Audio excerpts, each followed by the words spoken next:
еще запомню, кто был тут. Не надо внимания. То есть есть люди, которые среди вас, которые были на моих тренингах. Я вас запомню. Внимание обратите. Что это я хочу сказать? Он тоже был 2 года назад был на моем тренинге. И вчера был на тренинг, который я провожу, новый тренинг, который работает именно для Таджикистана. Как стать миллионером в Таджикистане. И он мне говорит, наставник говорит, я был 2 года назад у вас. Прилибы подходит ко мне и так говорит. Потом я сказал, давай пусть мой человек снимет всю твою успех. И я ему сказал, расскажи мне точка А, когда ты пришел, что было. Потом расскажи точка Б, что ты добился. И когда он мне сказал, я сидел, думал, вот это круто. Это парень, что делает? Он побывал на водной, потом на основной тренинг, потом соблюдал все мои рекомендации, читал книги, как я рассказываю, как прочитать мои книги. Принесите мне кейс мой, ребята. Вот, принесите мне кейс. Вот это кейс, это очень мощный инструмент. Это парень все соблюдал, оказывается. Люблю врача.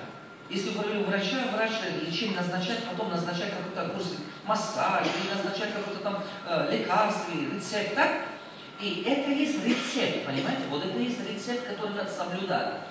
И внимание обратите. Вот он, здесь, вот это путь к миллиону. Кто хочет с миллионером? Вот это путь к миллиону. И тут он, это парень, после моего тренинга, водный прошел, потом основной прошел, то есть тренинг сохранения умножения, систему начал использовать и прочитал все мои книги. Внутри это есть инструкция, как их прочитать. Он так начал их прочитать.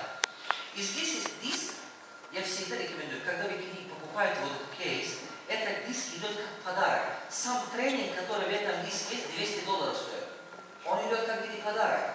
В нем 54 категории мышления богатого бедного человека. Его надо конспектировать 7 раз. А это парень делал этого. Понимаете, как я рекомендую, он так и делал. И что произошло? И он говорит, знаете, наставник, странно, я пришел к вам, у меня было море проблем, долги, я был банкротство. Я не знал, куда деваться, я убегал от долгов. Я просто старался убегать от всего, что никто меня не видел. $30 000 в долгах для парня молодого это 118 килограмм сисал.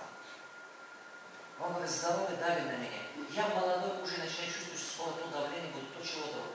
Я переживал конкретно, убегал от людей. Посещал ваши горни, потом посещал ваш тренинг и начал соблюдать все советы, которые вы делаете. Говорите, прочитал книги, делал все то, что вы в тренинге меня рассказали, соблюдал, конспектировал все то, что вы мне говорили. Делал просто как вы сказали. Я просто взял тупо, у меня не было другого выхода. На сегодняшний день, он мне спустя 2 года, сейчас говорит, у меня есть сбережение где-то там на нормальную сумму, где-то в районе 50 000. Я говорю, построю свой бизнес, все долги отдал, купил землю, построил свой сеть. И у меня, говорит, там сколько, 18 или 15 человек на меня набрали, 30, я не помню уже. Сколько-то человек работает на меня. Я честно не спросил его, сколько ты зарабатываешь в месяц, и он сказал, забыл, не помню. Вот так. Я считаю, что это доброе дело. Да. Согласны со мной? Да. Это иногда.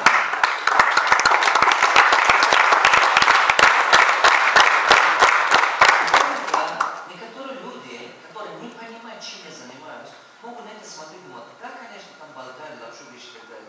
Некоторые так не могут. Вам никто еще не сказал так?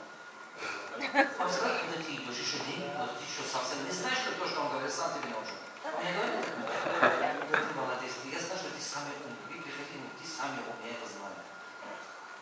Вы приходите так говорите, ладно? Про группу понятно, повторяем за мной. Все, что человек не понимает, он отрицает.